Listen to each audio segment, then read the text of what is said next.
What is up, everyone, and welcome to the Real Ones Canes podcast. That man that is right next to me virtually is Cam Underwood. He's managing editor at State of the U. Do me a favor. As soon as you're done listening or watching this, go click on stateoftheu.com.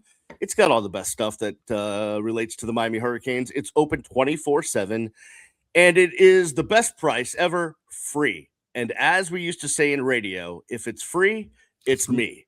Yeah, so go check out stateoftheu.com. Hey, you can follow Cam on Twitter at Underwood Sports. You can follow me at Miami Radio Beast because I'm the Beast, Brian London, if you didn't know that by now. And my cheeks are rosy and red, and I'm cold because I'm in the basement of my brother and sister-in-law's house up in snowy, cold Connecticut, Cam. And I'll tell you what, Cam, you grew up in the cold in Michigan. I grew up in the cold in Massachusetts.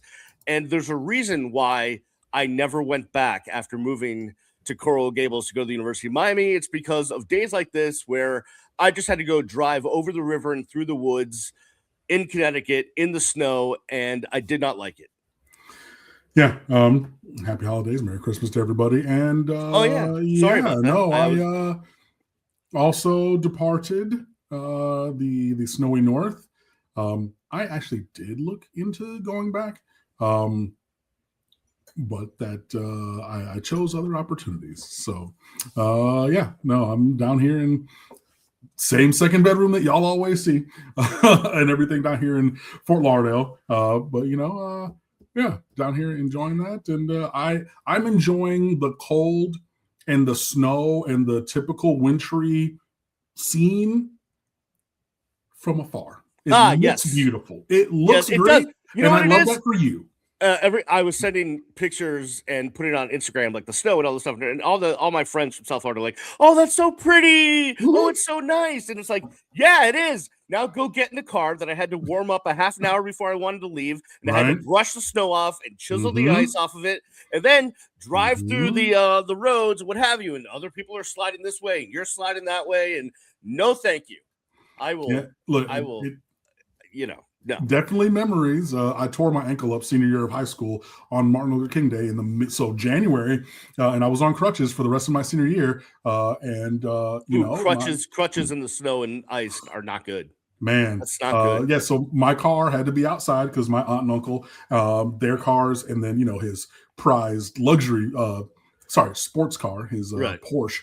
Those were the three in the garage, and everything. So I had to park outside all the time. So I'm like, okay, let me hobble out there on my crutches. And I remember in the map room lobby at Cranbrook, it's one of the Times Square Center kind of intersections in between classes. And I had snow caked in the cups of my. Of course you did. Yep. And so I went to go plant. They went this way. I luckily turned my face so I didn't break my nose.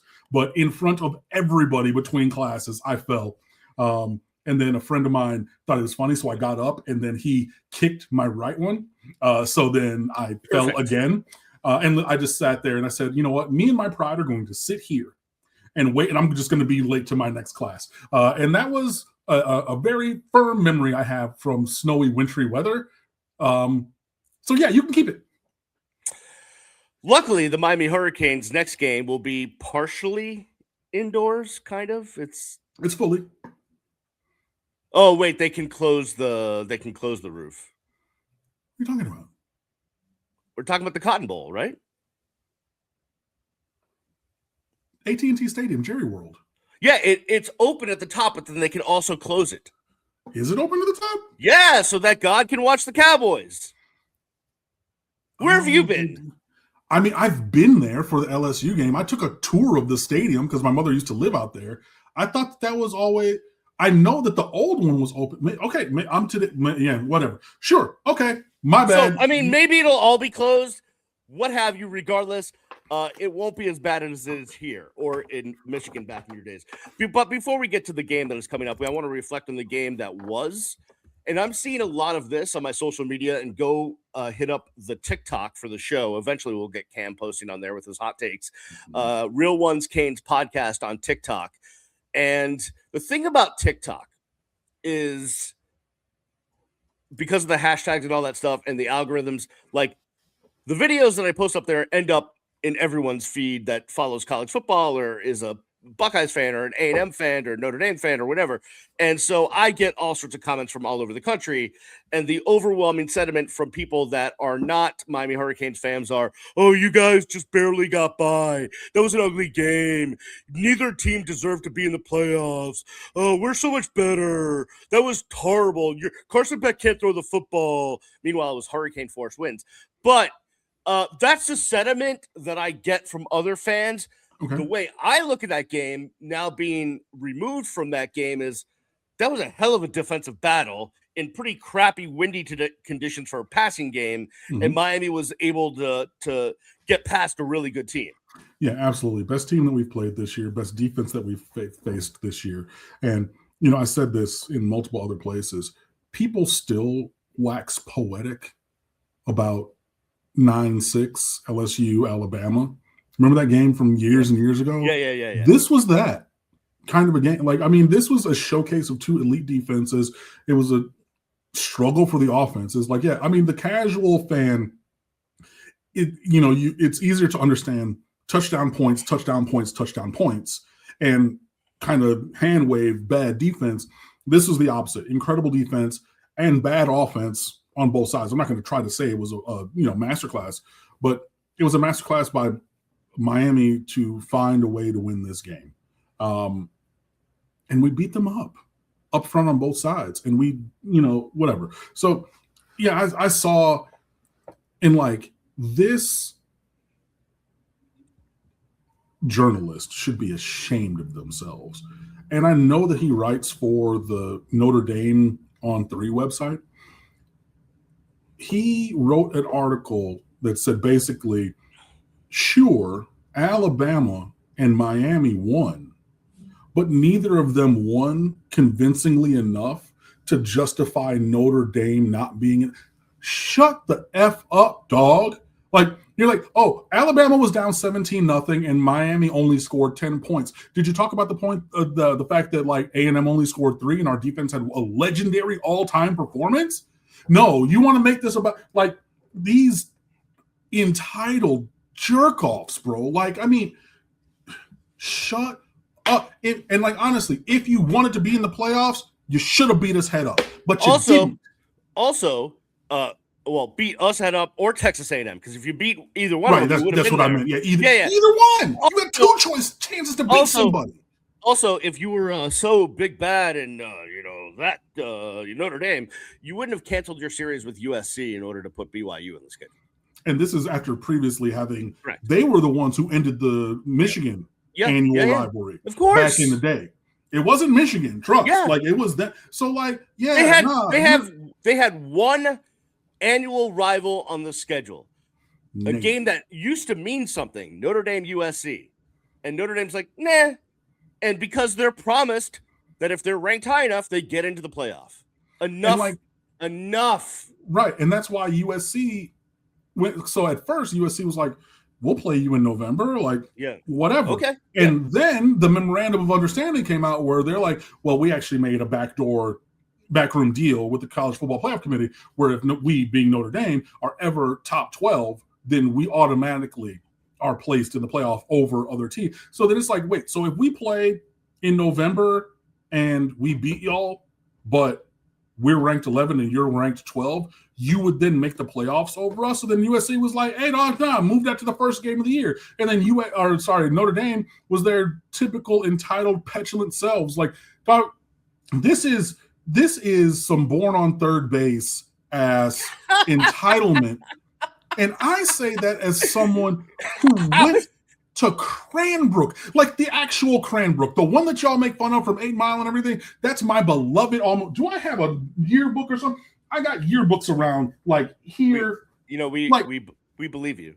I went to Cranbrook, bro, and like I know entitled jerkholes very well that I went to school with, and I can like if I were to tell you family names of people, you'd be like, oh, I know them because their family, I know that they da-da-da-da-da. And all of these entitled jerkholes that I know from Cranbrook and the University of Miami don't take a candle in comparison to these jerk-offs from South Bend, Notre Dame. Bro, like South Bend, Indiana. Shut up, man. I'm tired. You know what? Honestly, to the listeners and watchers of this podcast, I apologize for derailing us on this aside of this tangent about Notre Dame. It is entirely my fault. I'm not wasting another moment of breath on them. Onward, upward, and forward. I'm sorry. Let's go. The funny thing is, it's on my list of topics to get to in the second segment, but we just did it now, so we're fine. Oh, cool. Back to the Texas A&M game. Something I want to talk about is Mark Fletcher, because in retrospect, yes, the stats stand out, but it is the way in which he ran the football. Yeah. 1, 2, the way he went and comforted Mauigoa after the fumble, and just like there's been a bunch of stories about Mark Fletcher. David Hale wrote one recently for ESPN. Just that young man, and like we've all known it since he came in as a freshman. I remember talking about our colleague Brandon, who knew him and Big Mark really well. That just the character of that young man, the desire, the team, the team-centric nature, the leadership qualities, all of that stuff were on display in that game, and I think it's the top. I've said this before to myself over his career, but after that game, I just said to myself, I'm like, that kid is destined for greatness. Like that kid is destined for greatness. I agree completely. And you mentioned all of those incredible qualities, which are so true and evident about Mark Fletcher and the Fletcher family and the guidance and the memory of Big Mark Fletcher, long, live his memory and God rest his soul. Yeah. And you said all of that and didn't get to the fact that he's an incredible football player. Oh, yeah, yeah. You know what I mean? But that shows the magnitude of his impact that we can talk and list all of these things and not even get to the fact that he's big, fast, and strong and incredible at the game of football. You know what I mean? But all of that put together, yeah, his presence in the locker room, leadership, and everything, and asked about when going over to Mauigoa, after the fumble, Mark said, if you look back, and somebody looked it up, it was in the state championship game one year against Miami Central. Mauigoa basically did the same thing, trying to step out of a tackle attempt and was forced to fumble the ball. And he was saying, man, Mark, like, it's the second time I did this. Like, yo, I let you down. Da, da, da. And like, it gave me chills. Mark was like, bro, you can never let me down. And like, we need you. Like, and everything is going your way and you work for it and everything. But like, yo, like the good Lord will give you adversity, because if you want something, you got to earn it. Like, it's not all going to be, sunshine and rainbows. But like, you can never let me down. I love you and we need you, and we're going to need you when we get this ball back. And you saw what ended up happening. But yeah, just that. And I love Shannon Dawson's statement from the presser yesterday when he said, finally, late enough, went over to Mark Fletcher before the last drive and said, we're riding you to victory. And Mark Fletcher over the sideline, cheesing like me, like, all right, went to the O-line, dapped him up, was like, hey, let's go. 4 freight train Fletcher, let's get it.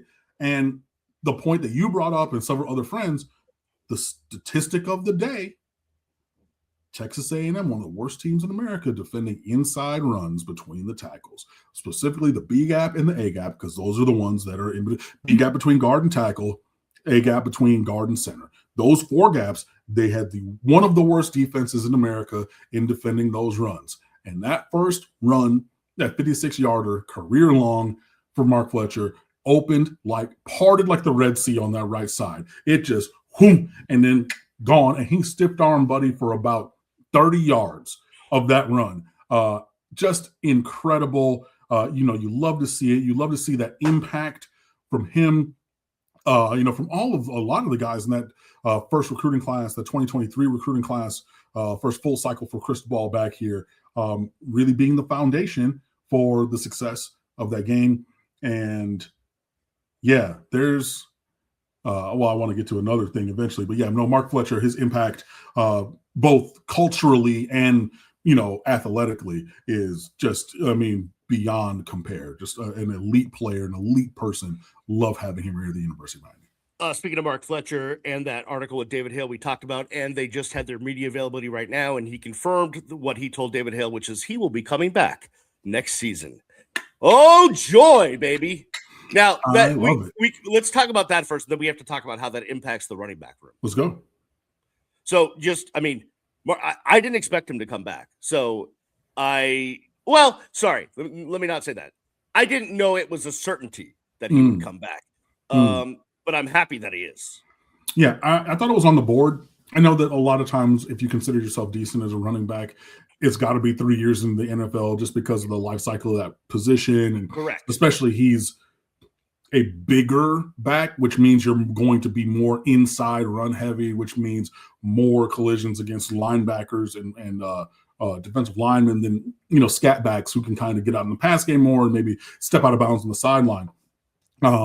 But yeah, I think it's just the love of the University of Miami that he has and everything. Yeah, so it is a big, big get to have him back as the lead, in that lead group of backs moving forward. Mark Fletcher is definitely a guy who has advocated for other elite running backs to come and join the team with him over many years, whether that's Damian Martinez, whether that's Jordan Lyle, whether that's Gerard Pringle, whether that's Chris Wheatley-Humphrey, whether that's Javian Mallory in this recruiting class. He's like, getting better players in the room helps me be better.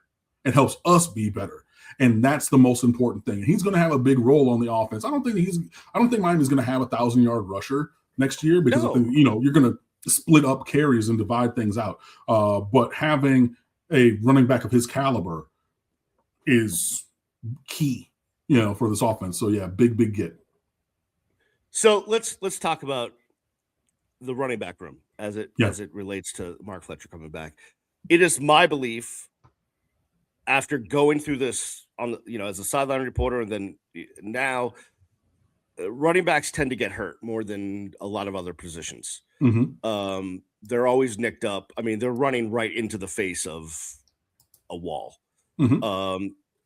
I think you need 4 healthy running backs on a team to really get through a season, especially because usually 1 or 2 of them end up working in special teams, mm-hmm. in the return game somehow, usually kickoff returns or some other way. Mm-hmm. And, you talked about Mallory coming in. You've got Pringle. You've got Mark Fletcher coming back. You've got Marty Brown still has eligibility. And then, of course, you have Lyle. And Wheatley-Humphrey. And Chris Wheatley-Humphrey. There seems to be probably an odd man out. And I'm guessing, we don't know this, but I'm guessing that Jordan Lyle may want to hit the portal. My immediate thought upon hearing Mark Fletcher returning is I believe that 2 of the 3 of Marty Brown, Jordan Lyle, and Chris Wheatley-Humphrey, if not all 3, leave. Yeah, that wouldn't surprise me. Listen, Marty Brown's an interesting one to me. Mm-hmm. Listen, Jordan Lyle, if he leaves, I will understand it. I will miss him. I think he's really talented. He will go be somewhere. If he does leave, he will go somewhere else and be very productive and be a really good college football running back. Marty Brown's an interesting one to me because I'm interested because I would love to, because he came from a place, right, where he was like the freshman of the year, and he helped propel them to great heights at a lower level. And then he comes here, North Dakota State, where they won a national championship last year. Mm-hmm. Yeah.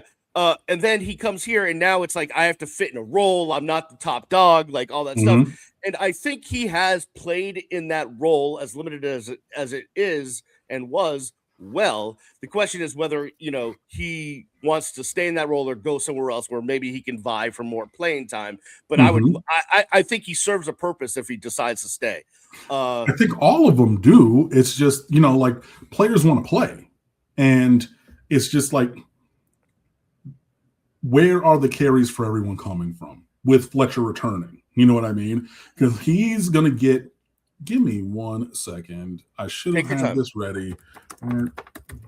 You're fine. I'd love to hear you type, so it's okay. Oh, well, I'm sure that you get plenty of that. Mark Fletcher Jr. has 105 carries as a freshman, 112 as a sophomore, and 158 so far as a junior. So he's getting 100-something carries. Set it and forget it. Right? And if, more typing, if rushing, so Miami ran the ball 458 times this year. And Marty Brown had 100 carries. So It's not like there's nothing to shake a stick at. Like, he ran the ball plenty. So you could have that same kind of ratio, with him having, triple digits in carries still, but growing and developing. But does he want to have the 158 or 200? But the thing about Marty Brown, right, is he got a lot of carries early, but then later in the years when Gerard Pringle came on. So now you've got to factor that into the mix, right? How does that impact Marty Brown's touches? Well, actually, he's been pretty consistent throughout the year, now that I look at it. I mean, he didn't get a carry against A&M, but he had 2 carries against Virginia Tech and 3 against Louisville. He's had at least 5 carries against Stanford. Every other game, he's had at least 7 carries. So, I mean, it's a lot of, 9 against SMU, 8 against Syracuse, 8 against NC State, 8 against Pittsburgh. So it's been pretty consistent usage for him through the year. He had his 2 largest double-digit carry games early in the year. I don't know. It's just, where are all the carries going to go? Yeah, Pringle had 48 carries in the final 4 games of the regular season. Across those games, he's somebody who needs to get the ball. Where does it's a numbers game at this point. So I think that they can obviously all play here. I think, again, as soon as I saw Fletcher was coming back, like I said, my thought was 2 of the 3 of Lyle, Wheatley, Humphrey, and Brown probably seek shelter elsewhere. Yeah, so we will follow that story as the portal continues to evolve. Right. Which would then mean we would need another player to get to your 4 running backs to get through the season. But I'm sure that there are plenty of guys who are like, hey, I'll take a rotational role on a team that I think can contend for a college football playoff spot and advancement. Yeah, there's no doubt about it. All right, let's take a break. On the other side, we're not going to dig deep into previewing Miami, Ohio State. We'll do that next week. But there is a couple of storylines that we need to get to as it evolves around that game. Also, a recruiting victory for the University of Miami I saw, which obviously shows you a trend that we already knew was happening. We'll discuss that and more on the other side. Cam's looking at me like, what are you talking about, Willis? What you talking about, Willis? We will discuss that more on the other side. You're listening and watching the Real Ones Canes podcast. We're back here on the Real Ones Canes podcast.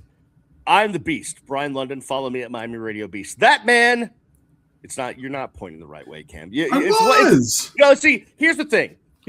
By the way, that's Cam Underwood, who's trying to point at me. If you're watching, he's the managing editor of the State of the U. Follow him at Underwood Sports. Here's the thing. For some reason, it's like, I don't know what happens in the downloading, exporting, and then uploading process, but sometimes you're on one side, sometimes you're on the other side.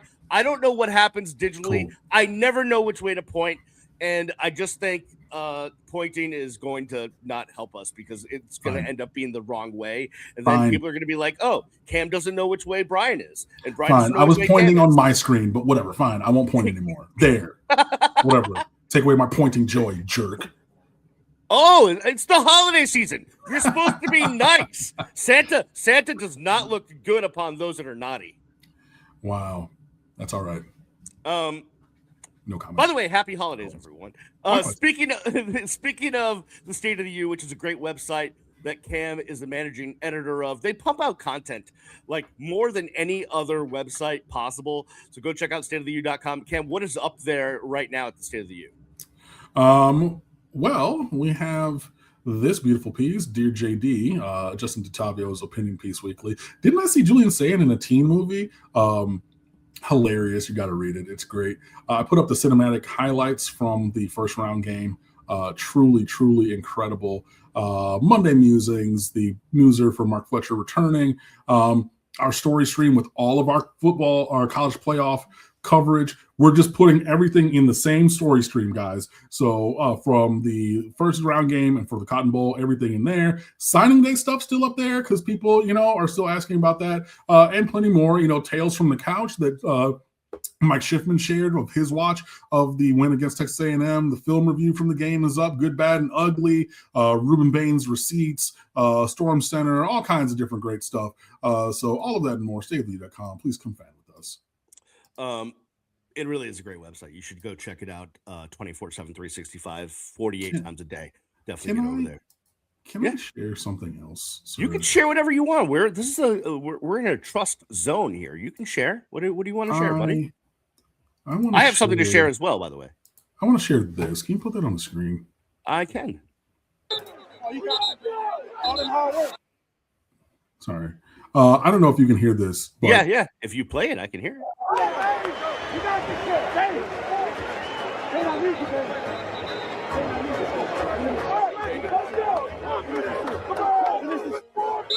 Oh, you got all that hard work, all that practice you did, man.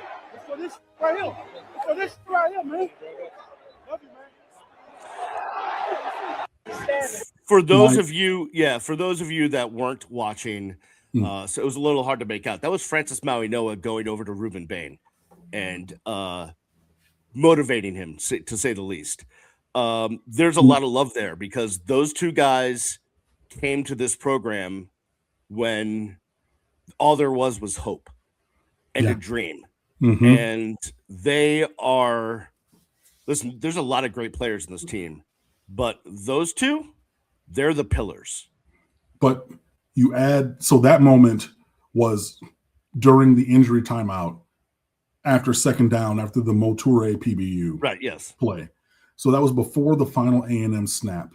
Right. And these two 5-star recruits who came here with hope and a dream for a better future signed with a 5-7 team.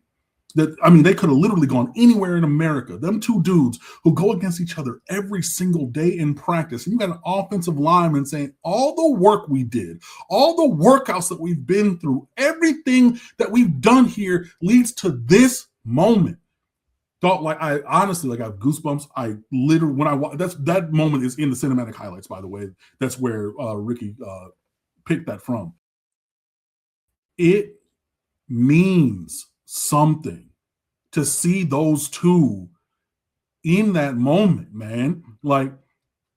And then you consider not only them, we waxed poetic about Mark Fletcher and his impact and import to this team and this program. He was in that same class, committed to Ohio State, and decided to stay home. So those three dudes that we've really spotlighted so far in the same first recruiting class, who only came here not to add on to a championship current program, right, or current team, but to help build from 5-7 to what we see now. And I'm so emotional. Literally when I saw that, I started crying. I talked about this. I just did my normal Wednesday night show. I did it earlier this morning because tomorrow night is, Christmas Eve.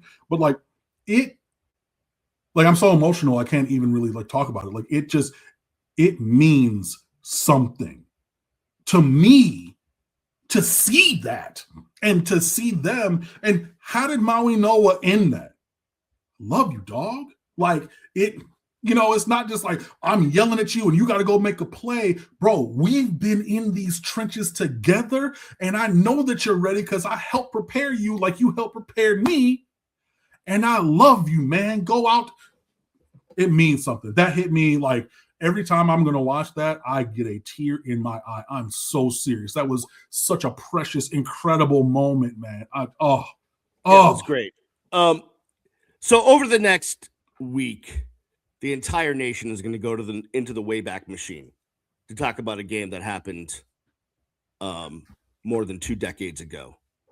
And we'll get into that in a second. But when I watch that clip and I think about the teams that Miami had, listen, all throughout the 80s and 90s, but the teams that went from the 97 recruiting class with the Santana Mosses and Reggie Waynes and Dan Morgans and all those guys that built something, into the team that won a championship and played for another and should have won that one, and continued 0304 with the Vilmas and DJs and all that stuff. That would, like, you could have showed me a video of, Vernon Carey going over to Vince Wilfork, or the Joaquin Gonzalez going over to Damian Lewis, like any of that stuff. Like, you could have, like, that, it would have fit. Yeah. And I know Mario Cristobal does not like to go into the Wayback Machine, right? He likes it. Hey, we're focused on the 2025 Miami Hurricanes. We're not talking about the past, whatever. But if you just take the big picture, 35,000-foot view of the University of Miami as a program, that brotherhood is what, and that family is what people talk about. Yeah. That's what makes this program different than other programs. It's that right there. Amen. Absolutely, exactly.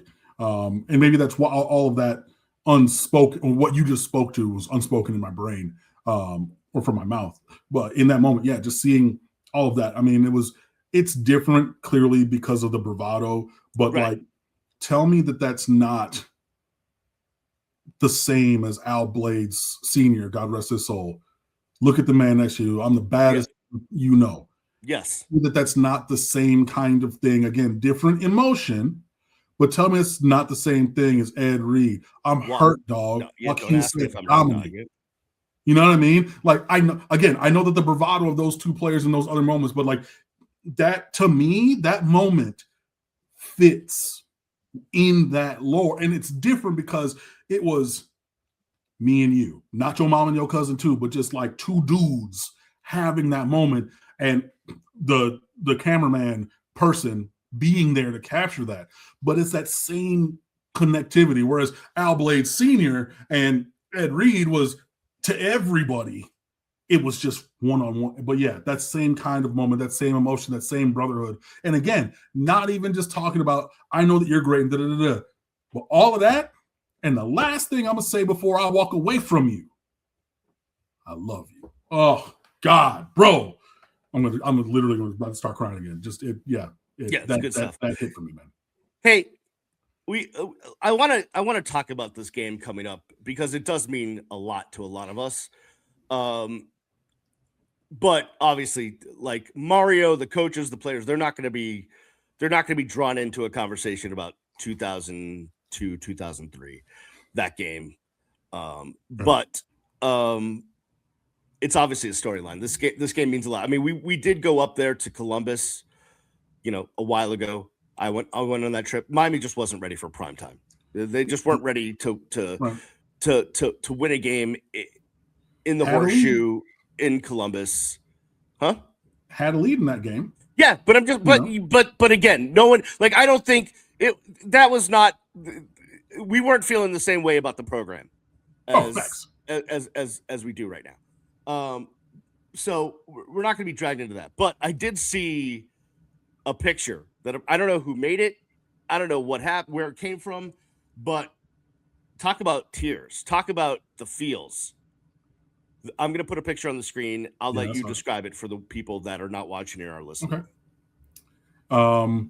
I can't see all. I've seen it, but I can't see all of it. Well, we see the part. It is the it's a shot from behind. It's in the title. The title, by the way, the title of the picture is "It's Personal." Okay, it does say the bottom. Yeah, so "It's Personal" is the title of the photo. It is walking through the tunnel onto the field, shot from behind Sebastian the Ibis in a black silhouette because the light is in front of him, and he's holding a flag, penalty flag. And I believe that the catch line is, no games, no flags, or whatever. Yeah, but basically, he's walking onto the field because it's personal and going for revenge. But this picture does definitely paint 1,000 words. I can have more words on it. Be sure you go check it out. I'm sure that Beast will link it in the show notes. I will. This game means something for sure. And I mean, like, regardless of who we're going to play, getting to this point was always going to mean something. But the storylines for the Miami Hurricanes, if we were to continue, I mean, even in this game, but every game from here on out, is rife with storylines. This game, obviously playing against the team we're playing against. If we win this game, you're likely going to play Georgia. There's tons of storylines there. You win that game, you get to the national championship game, then you could have Mario versus his former employer in Oregon. You could have Fernando Mendoza, Christopher Columbus alum, playing the hometown team that didn't recruit him twice, in Miami. And then if we get to the championship game, it's at our home stadium. Like there's so many storylines. So yeah, there's going to be plenty to talk about and everything. But obviously the game that's right in front of us definitely has that import. And I know that it's this year's team. Cristobal was asked, did any of the players from 2002 talk to you? He said, this is the 2025 Miami Hurricanes. We're focused on the game that we have in front of us.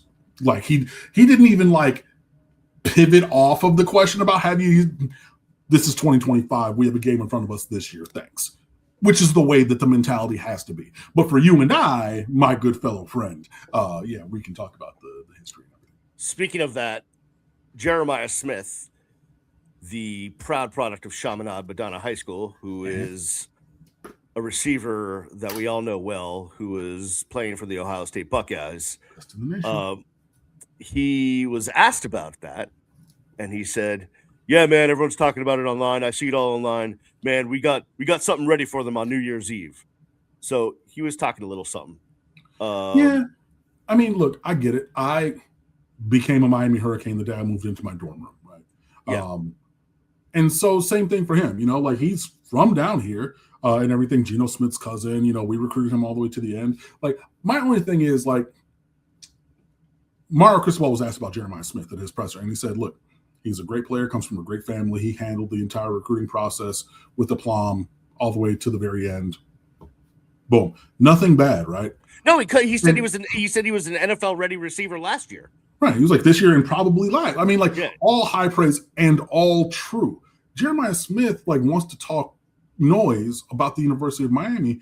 He delayed his signing on signing day because we asked him to, because we were still making a run at signing him. Right. I knew that he delayed his signing on signing day. I heard it from Steven Wagner, who works for On3, who was on their YouTube channel, who reported that concretely. Miami called him and said, please do not sign, reconsider our pitch to you. And that's why he reconsidered. So it took what I knew happening and put even a different spin on it. Dog, you were any instant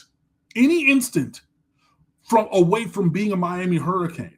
We've never said anything bad. Dog, everybody who I know, including, myself, I said, he's the best recruit prospect I've seen in 25 years that I've lived in South Florida. I stand on that. He's incredible. And we've all said that, all of us, including Mario. But then he wants to go put us down yo, dog, it's not even a decision or anything. You were an instant away. And I know, I don't want to say, okay, a choice away, but you delayed signing there. And if you would have taken a pivot at a single instant, right, you would be here instead of there.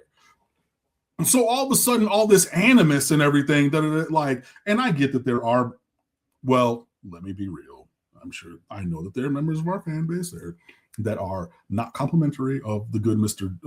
Smith and his decision and whatnot. And maybe he's lashing out more at them than reasoned people such as I and you and I, who are like, damn, we really wanted him to come here, and it sucks that he didn't. Good luck, Godspeed. I'm going to leave it there.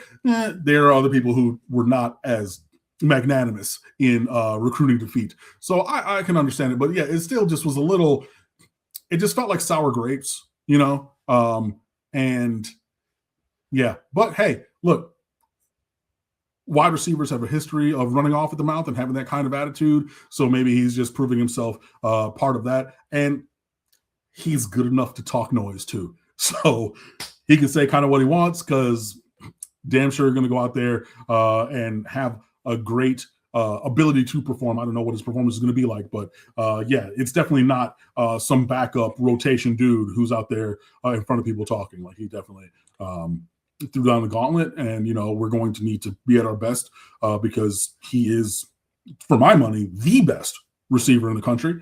And so the secondary is going to need to step up to be able to address that. Ooh.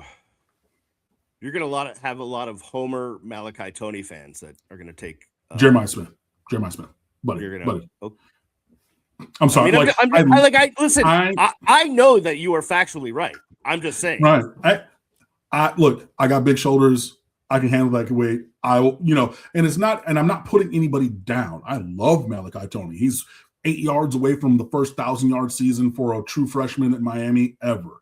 You know what I mean? Like, he's so impactful. You saw the punt return. You saw the trick plays. You saw the touchdown catch on the jet touch pass and everything. Like, he's an incredible player.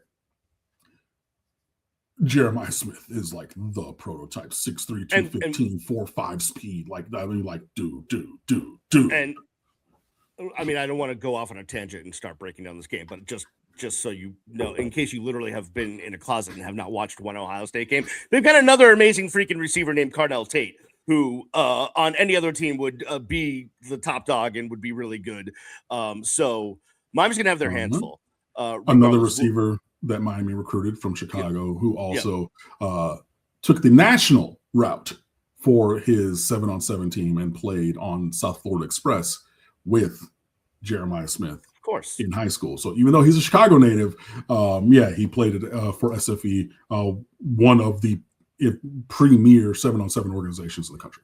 For next week's show, and I don't know, you may already have this in the mix in your editorial rundown for State of the U, but I think we do need to talk about the recruiting battles between Miami and Ohio State over the course of the years, because there definitely has been some.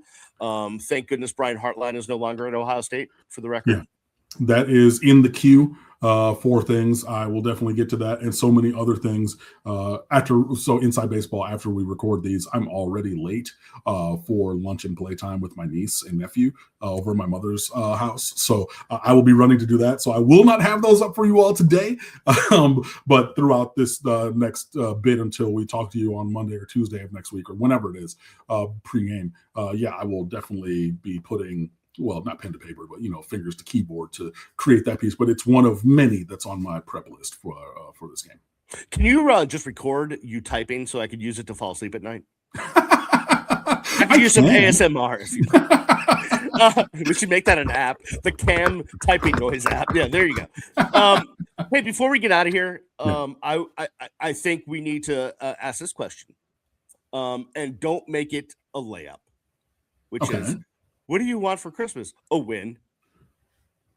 Like, you can't say a win. So I'm going to say, Cam, what would be a Christmas present to you other than a win as it relates to the Miami Hurricanes? As it relates to the Miami Hurricanes? Yep. Oh, okay. I was thinking in general life. I had an answer, but... Well, I mean, I know. Listen, the Ferrari I got you's on the way. Just hold tight. Yep. If it's not Ferrari red, you and I are going to have issues. Oh, no, dude. Come on. What other color do you get? I would take yellow. I would. Oh, don't be one of those people. For me, those are the only two colors. Oh, for sure. Like the other day, in South Florida, we're driving around the roads. You'll see cars of all nature. But I saw like a blue, I think it was a Lamborghini. And I was just like, that's a choice. I mean, I get you, bro. But like, if you have one of those cars and it's not yellow or red, like, don't. See, in my book.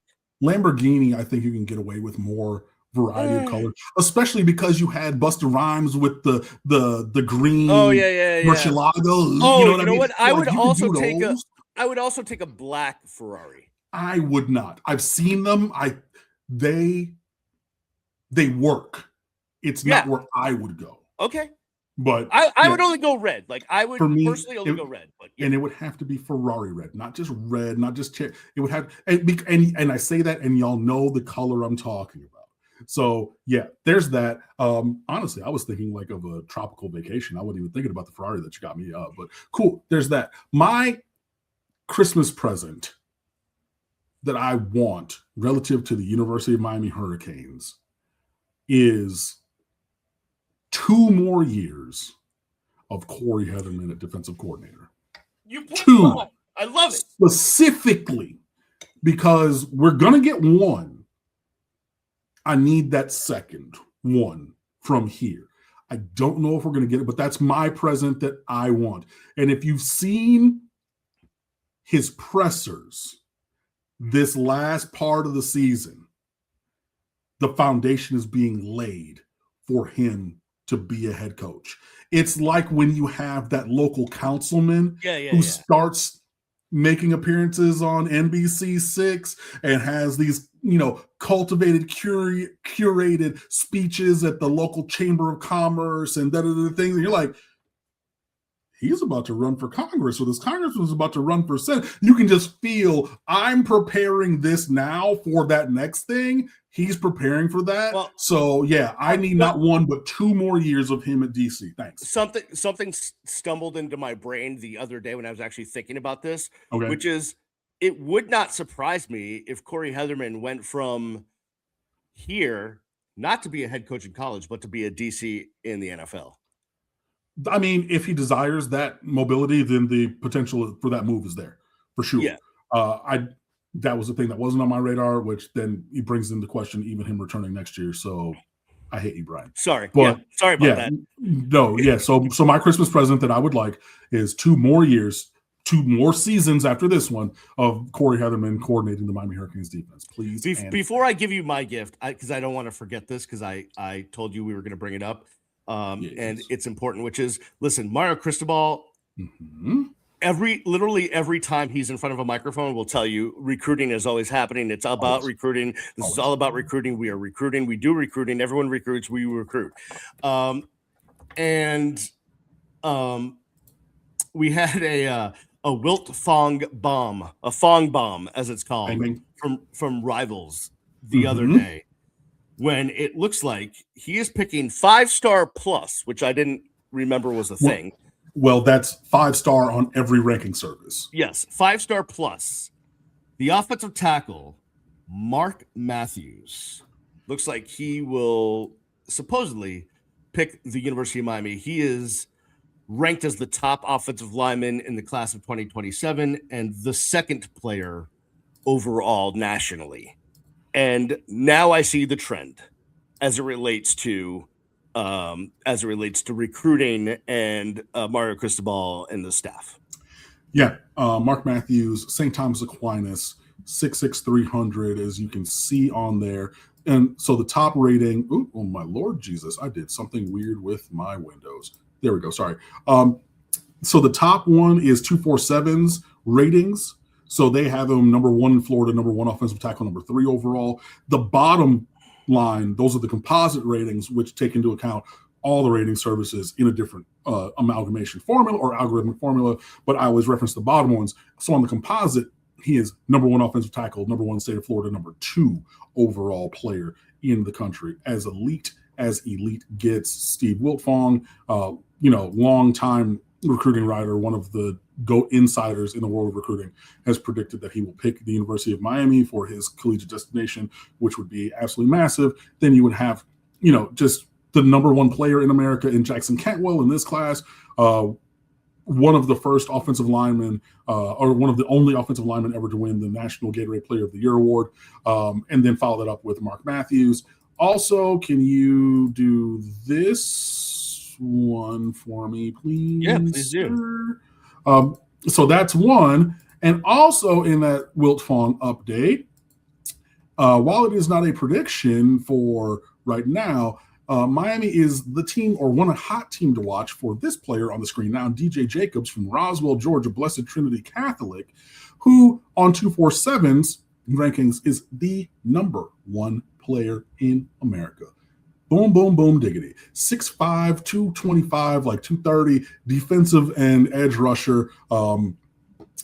Miami is charging hard for DJ Jacobs as well. Again, there's not been a prediction that Jacobs will pick Miami like there is with Matthews, but there's a lot of smoke to the recruiting fire that we are pursuing DJ Jacobs very strongly. So while this is not me reporting that he's going to come here, this is a name for you to know. You can look up both of those players on Huddle, and oh my goodness, you're going to watch about 2 plays of DJ Jacobs' film and be like, oh, okay, I understand. I see why he is rated as he is and everything. Because, sometimes if you're watching like interior defensive linemen or like interior offensive linemen, where if you didn't play those positions, the final or the fine tuning techniques of those positions can sometimes go by the wayside.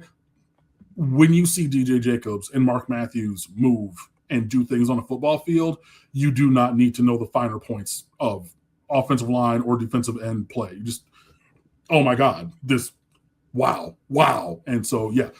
So one prediction and one public statement of the impact of Miami recruiting another player, both of them in the top 3 in next year's recruiting class. Yeah, that'll work for me. So we're good. We will have this conversation more in depth when the season is finally over, whenever that may be. We may have to have it before then, depending on how things play off. But the Christmas gift for me is that Miami chooses wisely in the portal for quarterback. That would be the Christmas gift to me. We've done really well with Carson Beck and Cam Ward. Let's keep, if we're going in the portal, let's pick the right one and make sure.